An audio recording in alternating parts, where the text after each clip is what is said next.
Não se esqueça de fazer seu dízimo ou a sua oferta na conta da igreja. Igreja Presbiteriana do Povo Celestial, Banco Bradesco, código do banco 237, agência 0198, conta corrente 180.897-4, CNPJ 48.057.343/0001-19.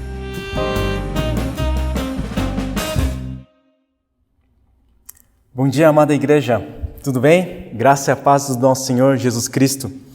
Hoje eu gostaria de compartilhar em duas passagens bíblicas que normalmente elas não são associadas, comumente elas não são associadas em pregações, que é o Mateus capítulo 19, versículo 16 a 22, e posteriormente vou ler o trecho final do Mateus capítulo 9. Antes de compartilhar a palavra, eu gostaria de pedir perdão se por acaso eu vier a exceder em algum momento, mas eu peço eu oro que o que fique seja a mensagem da palavra de Deus, que seja a palavra de Deus e não a opinião do Daniel, não a opinião pessoal, mas que seja a palavra de Deus, que seja o evangelho que permaneça nos nossos corações e que se manifeste através de nós e em nós e ao redor de nós. Amém? Hoje eu gostaria de compartilhar a palavra com o tema Trabalhadores para o Campo. Trabalhadores para o Campo. Estamos na leitura do Evangelho de Mateus dessa semana, vamos continuar mais um pouco, até a metade da próxima semana. E é interessante que o Evangelho de Mateus, ele originalmente não foi escrito em grego, posteriormente ele foi provavelmente traduzido para o grego, mas originalmente ele foi escrito em hebraico ou em um dialeto hebraico que é o aramaico. Então nós podemos ver a intenção do autor, do Mateus, de falar para o público judeu, e realmente esse tom judaico é muito forte, mas a grande ênfase também sobre a inclusão de não-judeus na obra salvadora, salvífica do Messias, do nosso Senhor Jesus Cristo. Então a gente vê que é uma visão ampla, né? A partir do judeu, mas vai até os confins da terra, de fato. E se a gente pudesse fazer um resumo em uma frase da meta-apologética dele, seria: Jesus é o Messias, filho de Davi, e nele a profecia judaica foi cumprida. Então nós vemos que ele é o prometido, ele é aquele que foi ungido, né? O Messias. Mas não só isso, ele é o filho de Davi, ou seja, ele é da descendência de Davi, ou seja, ele é rei de Israel, ele é da realeza. E nós vemos isso muitas vezes se repetindo. A gente vê quando Jesus ele proclama o evangelho, quando ele faz milagres, quando ele cura os doentes, os cegos, os surdos, que se repetem muitas vezes. Nós podemos ver o Messias se manifestando, o Salvador, o Rei, manifestando na sua glória, inclusive até expulsando demônios, inclusive. Bem, hoje gostaria de iniciar com o acontecimento que houve com um homem, que depois a gente vê no texto que ele era rico. Nos evangelhos sinóticos, em outros trechos de outros evangelhos, como Marcos e Lucas, a gente pode ver que esse homem ele era jovem também. Então a gente vê esse encontro desse homem jovem, rico, com Jesus. Vamos ler então Mateus capítulo 19, versículos 16 a 22. Um homem veio a Jesus com a seguinte pergunta: Mestre, que boas ações devo fazer para obter a vida eterna? Por que você me pergunta sobre o que é bom? Perguntou Jesus. Há somente um que é bom. Se você deseja entrar na vida eterna, guarde os mandamentos. Quais? Perguntou o homem. Jesus respondeu: não mate, não cometa adultério, não roube, não dê falso testemunho, honre seu pai e sua mãe, ame seu próximo como a si mesmo. Tenho obedecido a todos estes mandamentos, disse o homem. O que mais devo fazer? Jesus respondeu: se você quer ser perfeito, vá, venda todos os seus bens e dê o dinheiro aos pobres. Então você terá um tesouro no céu. Depois venha e siga-me. Quando o rapaz ouviu isso, foi embora triste, porque tinha muitos bens. Esse jovem, ele vem com uma indagação. Mestre, que boas ações devo fazer para obter a vida eterna? Nessa fala a gente pode ver que ele considera Jesus como mestre. Nesse trecho específico em Mateus, nos evangelhos sinóticos, não menciona o bom mestre, né? Mas simplesmente menciona o mestre e fala que boas ações devo fazer para obter a vida eterna. Então ele faz uma indagação, o que ele quer? A vida eterna. Aqui ele demonstra interesse por obter a salvação, por obter a vida eterna. E ele pergunta, que boas ações eu tenho que fazer? O que eu tenho que fazer de bom para obter a vida eterna? No original a gente pode ver que essa palavra boa, ela tem um amplo significado, né? O bom é aquilo que é constituído de boa natureza, é o que é salutar, o que é bom, agradável, feliz, regozijante, excelente, honrável. Então, o que eu posso fazer de honrável? O que eu posso fazer de boa natureza, que é salutar, que é agradável, para obter a vida eterna? E Jesus, ele devolve essa pergunta com uma outra pergunta, inicialmente. Por que você me pergunta sobre o que é bom? Perguntou Jesus. Há somente um que é bom, ele se refere a Deus. Se você deseja entrar na vida eterna, guarde os mandamentos. Se você deseja entrar na vida eterna, se você deseja a salvação, guarde os mandamentos. Quais mandamentos? Os mandamentos de Deus. Depois a gente pode ver aqui que Deus fala sobre os 10 mandamentos. Ele tem a menção sobre os 10 mandamentos. Mas o que isso quer dizer? Esses mandamentos. Guarde os mandamentos. Obedeça aos mandamentos. Quem obedece a algum mandamento? Aquele que confia. Aquele que tem fé.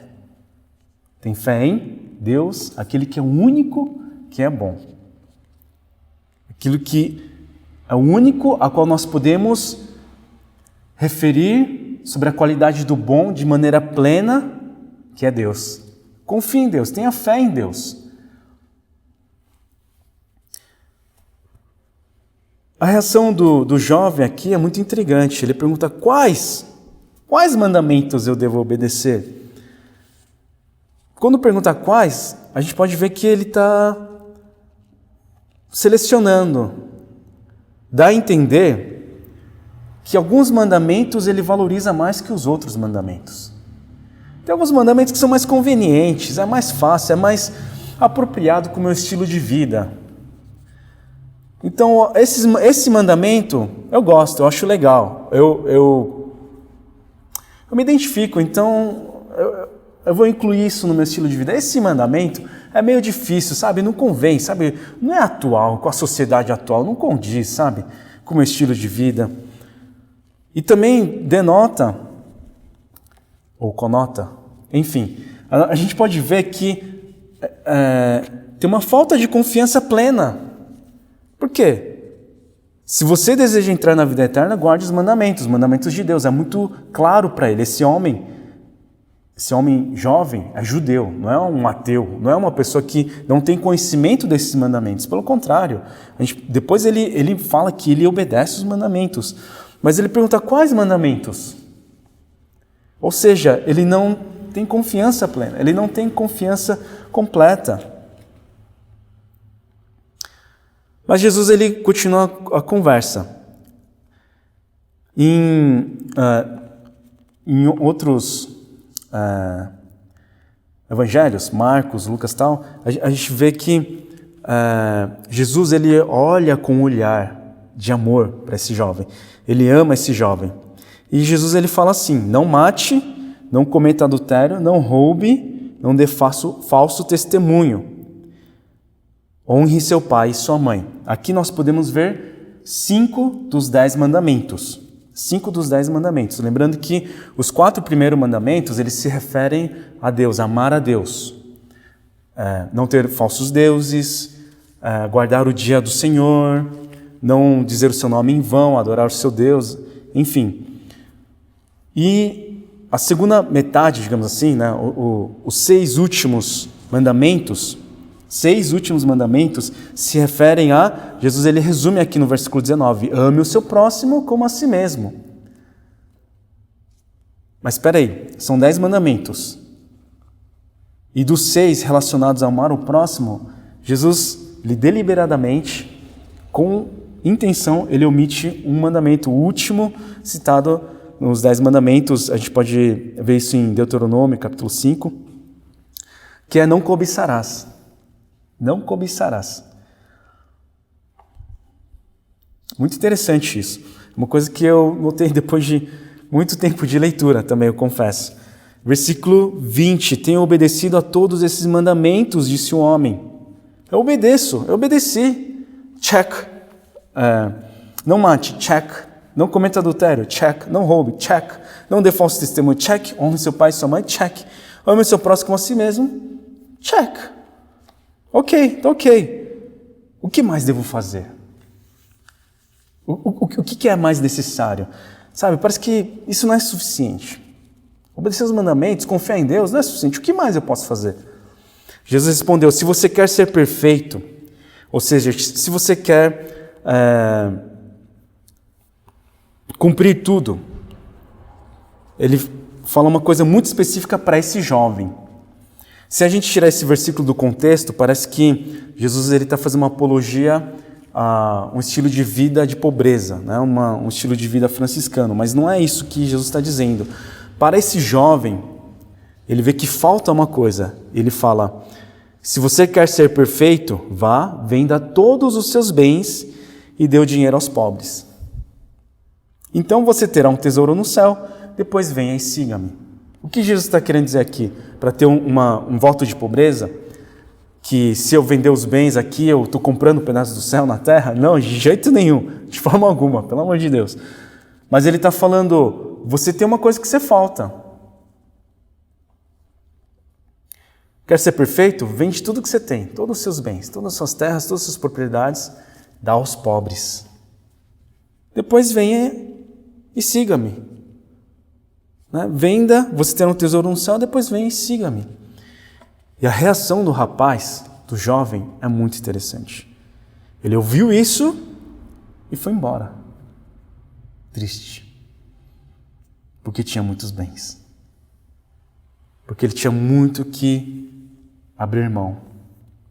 Porque esses bens, esses muitos bens que ele tinha, eram muito preciosos para ele.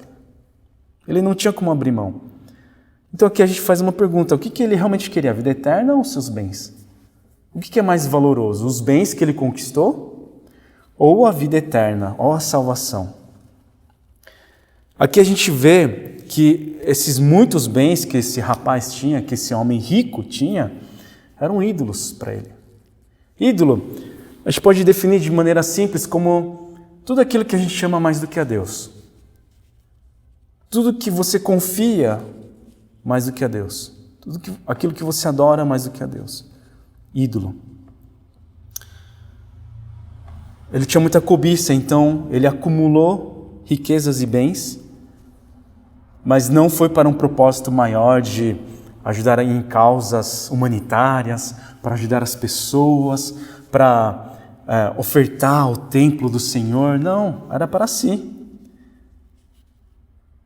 Porque era tão importante para ele que ele não poderia abrir mão disso para ser perfeito, teoricamente perfeito, para obter a vida eterna.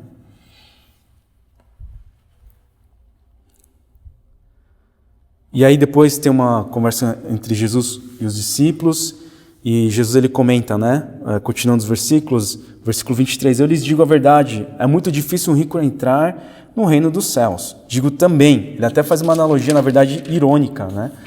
Jesus tinha muito senso de humor. É mais difícil um camelo passar pelo buraco de uma agulha que um rico entrar no reino de Deus. Conseguindo imaginar um camelo, né? Não sei, 2, 3 metros de altura, camelo, grandão, maior que um cavalo, né? Entrar pelo buraco de uma agulha. Tem gente que falava, e eu, vendo alguns comentários, eu achava que poderia ser como agulha, como sendo uma porta, uma entrada, um portal, mas isso não tem fundamento arqueológico e nem bíblico, na verdade. Ou seja, é uma agulha mesmo, buraco de uma agulha, para tricotar, sei lá, para costurar, não sei. Jesus está usando uma analogia assim, estapafúrdia, né? Assim, que não faz sentido, né? Jesus está ironizando. Ó. É mais difícil um rico entrar no reino dos céus do que um camelo entrar por uma agulha. Ou seja, é impossível. Os discípulos ficam perplexos com isso. Eles ficam tipo, então quem que vai entrar? Porque tinha um senso comum na época que achava que os ricos poderiam entrar mais facilmente no reino dos céus. Mas Jesus fala, não, é mais difícil. E aí os discípulos indagam, então, quem vai ser salvo? Aí vem a frase de Jesus maravilhosa. Para as pessoas isso é impossível, mas tudo é possível para Deus. Ou seja, sem o poder de Deus, ninguém. Sem o poder de Deus, ninguém, absolutamente ninguém pode entrar no reino dos céus. Ninguém pode ser salvo sem a manifestação do poder de Deus. E Jesus manifestou o seu poder ao enviar Jesus, seu Filho, aqui na terra, mostrando que Ele era o Messias, que Ele é Salvador, que Ele é o Rei dos Reis, não só o Rei dos Judeus, mas o Rei dos Reis. Inclusive, tinha poder sobre a natureza, sobre a criação. Ele morreu na cruz pelos nossos pecados, pelo meu pecado, pelo seu pecado. Até mesmo por aqueles que a gente não consegue largar. E depois de 3 dias, Deus o ressuscitou. Ele tirou ele da morte para a vida. Jesus ressurgiu dos mortos. E todo aquele que nele crê, todo que nele tem confiança, não perece, não morre, mas tem a vida eterna, tem a salvação. Segura aí, aguenta aí, que não terminou ainda. Gostaria de fazer uma reflexão sobre um outro trecho de Mateus, no capítulo 9. É um acontecimento anterior, ou seja, a esse encontro de Jesus com o jovem. E depois a gente vai fazer um bem bolado aqui. Acompanha comigo, Mateus 9, versículo 35 até o final. Jesus andava por todas as cidades e todos os povoados da região. Que região é essa? A região da Galileia. Então ele andou por todas as cidades e todos os povoados da região da Galileia, ensinando nas sinagogas, anunciando as boas novas do reino e curando todo tipo de enfermidade e doença. Aqui a gente pode ver mais uma vez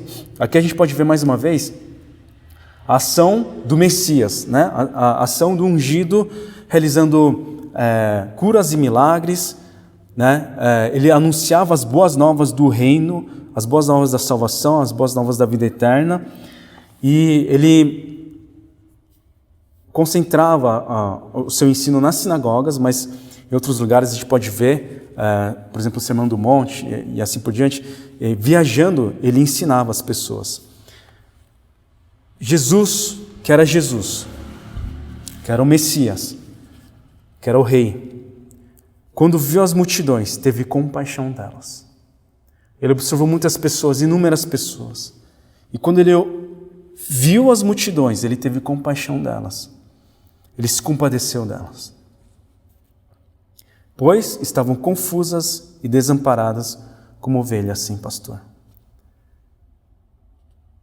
Porque essa multidão que ele viu em toda a região da Galileia, em todas as cidades, ele viu que estavam confusas e desamparadas, não tinham direção, não tinham parâmetro, estavam desamparadas, não tinham cuidado, não tinham assistência, como ovelhas sem pastor. A gente vê Jesus lamentando em Mateus capítulo 12, versículo 11, a gente pode ver um embate entre os fariseus e Jesus. Os fariseus trazem um homem que estava enfermo de um braço, perguntam, é lícito curar no sábado? E era sábado. Então eles fizeram isso justamente para pegar Jesus, né, desobedecendo, teoricamente, desobedecendo o dia do Senhor, né, de guardar o sábado. E Jesus ele pergunta para vocês o que é mais importante, a ovelha ou a pessoa? Se vocês perderem uma ovelha, vocês não iriam resgatar ela, mesmo que fosse sábado? A pessoa não é mais importante que uma ovelha? E Jesus ele cura a pessoa e no final desse trecho a gente vê os fariseus querendo matar Jesus. E muitas vezes os fariseus eles saem como pessoas más, ou a gente não tem uma boa imagem deles, né? Jesus ele pega pesado com os fariseus, mas os fariseus, né, eles que eram mestres da lei e tal, se esperava que eles pudessem pastorear as pessoas. Mas Jesus ele lamenta essa negligência pastoral dos fariseus.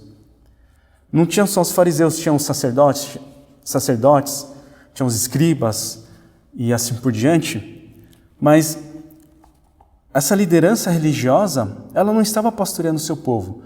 Na época, podemos bem lembrar que era uma época do Império Romano, de um povo pagão dominando sobre Israel, o povo de Deus, o povo judeu. Então não tinha uma representatividade política, digamos assim, no âmbito um rei que estava governando, mas eles tinham líderes religiosos. Mas esses não estavam pastoreando as pessoas. Eles estavam negligenciando. A multidão que Jesus encontrou estava confusa e desamparada. Aqueles que diziam ser conhecedores da lei, ser conhecedores do mandamento de Deus, estavam negligenciando o pastoreio. Vocês já viram isso em algum lugar?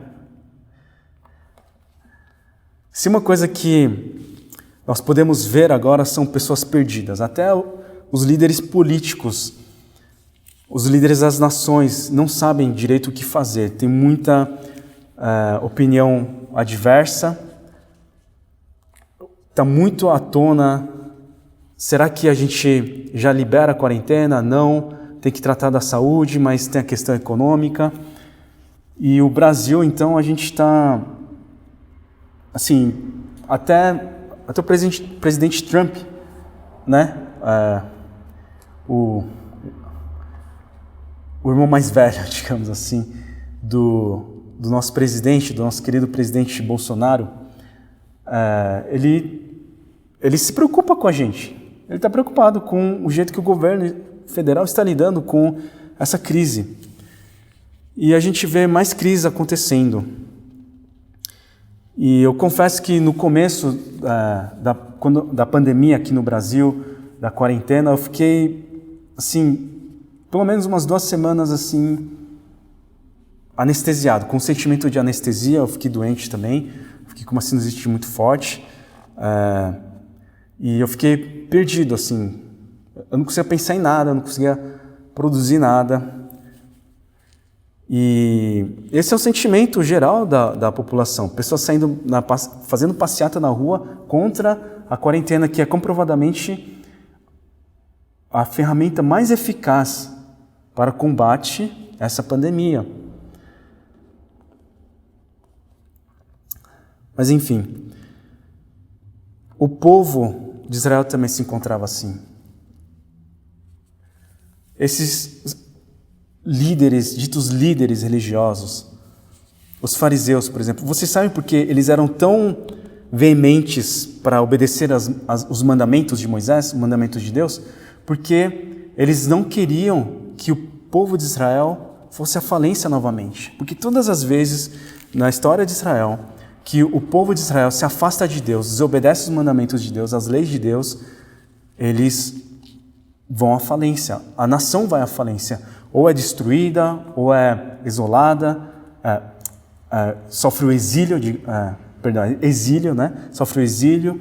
Então eles queriam cumprir as leis para manter a nação. Só que, semelhante ao jovem rico, né? Alguns mandamentos são mais convenientes que outros. Eles utilizavam desses mandamentos para si. Eu pergunto, qual que era a intenção deles?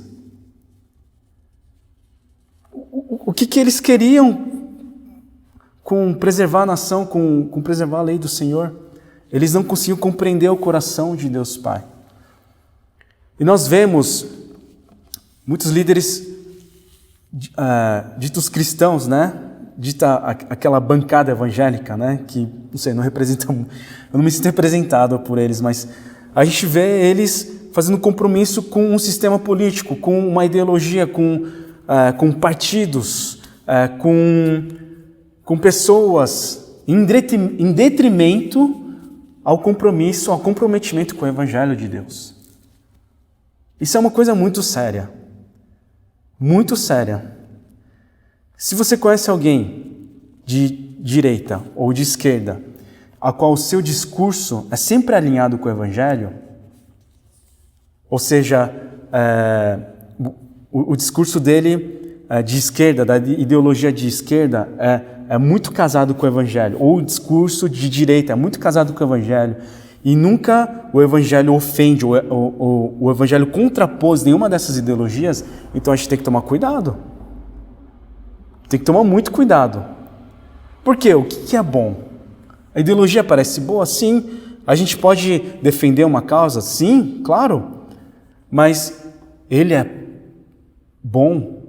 Essa ideologia é boa de maneira plena? O Evangelho, ele se insere na cultura, mas ele é contra a cultura também. A gente vê o Evangelho que ele é ofensivo, porque ele traz à tona os nossos pecados. Ele traz à tona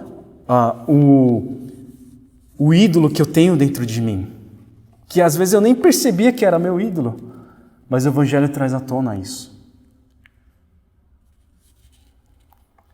Eu não estou falando que todo político é ruim, não, de forma alguma. Eu conheço políticos cristãos bons e sérios, mas que estão muito mais apegados ao Evangelho, estão muito mais compromissados com o Evangelho. Pessoas sérias que fazem diferença nesse cenário político. Eu pergunto, a quem você serve? A você mesmo? Ao seu ego? Ao nosso Deus?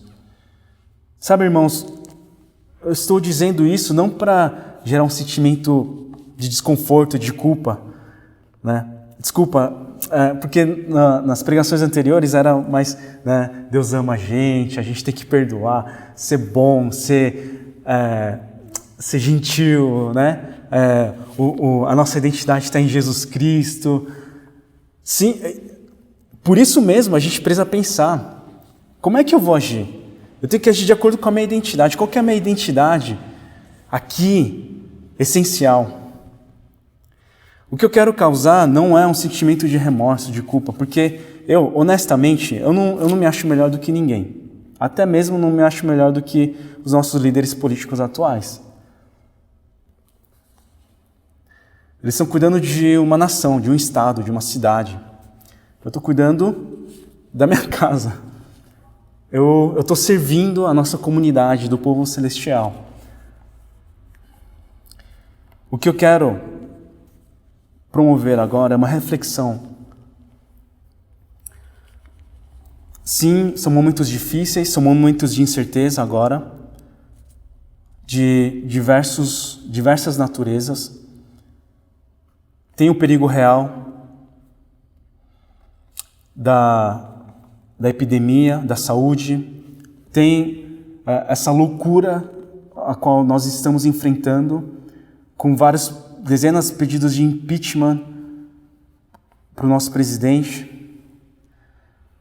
Tem a questão econômica, que estamos muito vulneráveis, a gente pode ver que todos estamos vulneráveis com relação a isso. E a gente tem que proteger a nossa família. O primeiro ministério nosso que Deus nos outorgou, o primeiro ministério que Deus deu a você e a mim é a família. Deus instituiu a família e a igreja. Mas o que eu quero propor é da gente não só delimitar a isso. Sim, nós temos que cuidar da nossa família, dos nossos familiares, nós temos que cuidar dos nossos irmãos na igreja. Mas não só isso. A igreja pode fazer uma diferença como ela tem feito durante a história. Nos primeiros séculos da era cristã, teve uma epidemia muito grande no império. E enquanto todos os abastecidos, os nobres, eles fugiram da cidade, das aglomerações, eles foram se proteger, tinha esse grupo estranho de pessoas que se sujeitavam à doença e até morriam, os santos de Deus morriam para cuidar dessas pessoas, porque essas pessoas não tinham quem cuidasse delas, estavam confusas, estavam desamparadas. Nós podemos ver esse cenário também quando teve a peste negra. Nós vemos reformadores como Martinho Lutero dizendo que entregava suas mãos na sua vida nas mãos de Deus, e que se Deus o levasse pela doença que levasse, mas que eles iriam amar o próximo, que eles iriam servir. Eles abriram mão de tudo para servir as pessoas. Quando os corpos se juntavam nas ruas, quando as pessoas estavam com medo, morrendo, quando praticamente metade da população conhecida estava sendo dizimada. Homens que temiam a Deus, homens que confiavam em Deus acima de todas as coisas, até mais do que as suas forças, bens e vida. Eles se entregaram e eles fizeram a diferença, eles foram a luz do mundo. Hoje em dia nós também vemos pessoas mobilizando, igrejas disponibilizando os seus templos, os seus lugares para que possa ter atendimento médico daqueles que estão doentes pelo Covid SARS-2. Nós podemos ver pessoas, ONGs e pessoas cristãs, ONGs cristãs e pessoas mobilizando outros irmãos ou outras pessoas para que possa entregar cestas básicas para pessoas que não têm condições de gerar uma renda. Nós podemos ver pessoas entregando mensagens de esperança, mensagem de paz, mensagem de consolo para aqueles que necessitam. Sim, nós podemos fazer uma coisa diferente. Nós podemos ser a diferença. E é muito interessante, porque quando Jesus vê esse cenário das multidões como ovelha sem pastor, ele se dirige a quem? Aos discípulos, aqueles que estavam com Jesus, aqueles que professavam a fé em Jesus, aqueles que estavam mais próximos de Jesus e que o seguiam a todos os lugares. A colheita é grande, mas os trabalhadores são poucos. A colheita é muito grande. O campo de trabalho, o campo de obra é muito grande, mas os trabalhadores são poucos. Orem ao Senhor da colheita. Então ele faz uma descrição e ele dá uma ordem. Está no imperativo, orem. A quem? Ao Senhor da colheita. Ao dono do ministério, de todos os ministérios. Ao Senhor da colheita, ao Senhor de todos os ministérios. Peçam que Ele envie mais trabalhadores para seus campos. Peçam que Ele envie mais trabalhadores para seus campos. Eu quero lembrar que quem está falando isso aqui é Jesus, o Messias, o Rei dos Judeus, o Rei dos Reis. Aquele que os demônios tremiam, aquele que expulsava os demônios, aquele que curava os cegos, que ressuscitava os mortos, que curava os surdos. Ele está dizendo: orem ao Senhor da colheita, peçam que Ele envie mais trabalhadores para os campos, para seus campos. A gente pode ver nas palavras de Jesus o plano de Deus. Deus, Ele enviou Jesus para nos salvar, para morrer na cruz pelos nossos pecados e ressuscitar. Mas uma vez que nós somos salvos, uma vez que nós temos a identidade como filhos de Deus, como filhas de Deus, Ele nos salvou para as boas obras. Nós realizamos as boas obras não para sermos salvos, porque o único que é bom é Deus. E sem o poder de Deus a gente não pode ser salvo. Mas porque já fomos salvos, porque a nossa identidade não é mais pecador, não é mais miserável, condenado, mas é porque é filho de Deus, porque é nação santa, povo celestial. Nós fazemos boas ações. Porque outras pessoas precisam ser salvas. Nós podemos fazer parte da história da salvação de outras pessoas. A colheita é grande, mas são poucos os trabalhadores. Cada igreja tem o seu tempo, cada pessoa, cada família tem o seu tempo. Tem igrejas que estão estruturalmente preparadas para atender outras pessoas, para mobilizar. Ótimo, glória a Deus. Mas tem igrejas que precisam cuidar dos seus. Ótimo, glória a Deus. A questão aqui não é o tamanho ou o escopo do que nós fazemos, mas sim obediência ao Senhor. É confiança no Senhor da colheita, no Senhor da seara. No Senhor que é bom, em todo tempo é bom, no Senhor que é Deus. Pode ser de maneira simples, como fazer um vídeo contando uma história do Evangelho para que outras famílias possam ajudar a pastorear os seus filhos. Pode ser uma mensagem pela internet, pelo celular, para ver se outra pessoa está bem, para ver se precisa de alguma ajuda. Pode ser uma oração que você faz pelas pessoas, pode ser esse momento do meio-dia em que nós intercedemos pela nossa nação, pelas famílias, pela nossa igreja, mas não só pela estabilidade da nossa igreja, mas para que a nossa igreja possa se doar, como Jesus se doou por nós e por toda a humanidade. É esse desafio que eu quero fazer.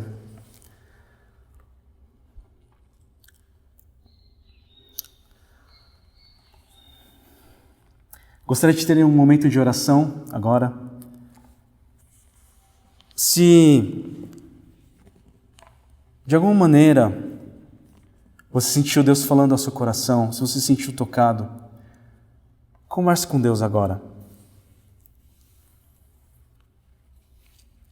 A minha intenção não é autocomiseração, a gente ficar remoendo em remorsos, dizendo, como eu sou egoísta, como eu não confio em Deus, como eu posso duvidar de Deus. Não é isso, mas que nós possamos sim nos ajoelhar, que nós possamos ir ao arrependimento, a mudança de mente, de coração, que nós possamos confiar no Senhor que é bom. Se necessário for, no seu caso, que a gente possa vender os bens e dar aos pobres.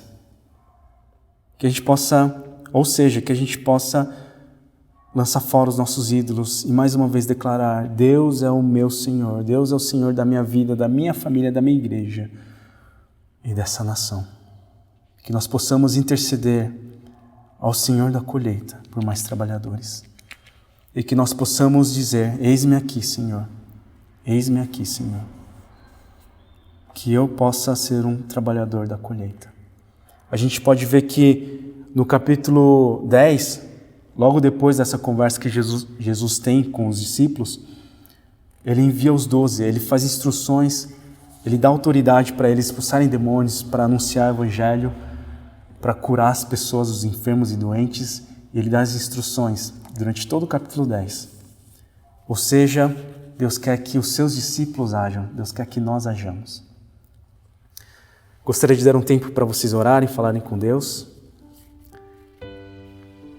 E assim, eu vou orar e impetrar a bênção apostólica.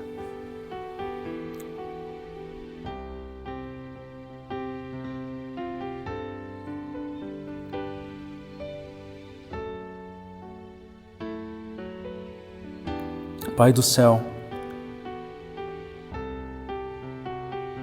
se não fosse a Tua graça, se não fosse a Tua misericórdia, o que seria de nós? Se não fosse a Tua bondade,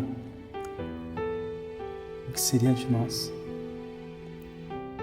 Não somos merecedores de tamanha graça, não somos merecedores de tamanho amor.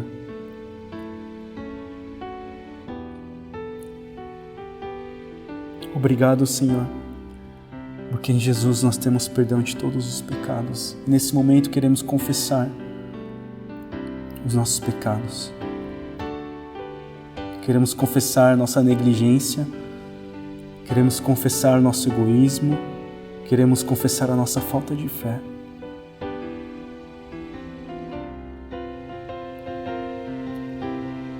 Declaramos mais uma vez que Jesus é o nosso Senhor.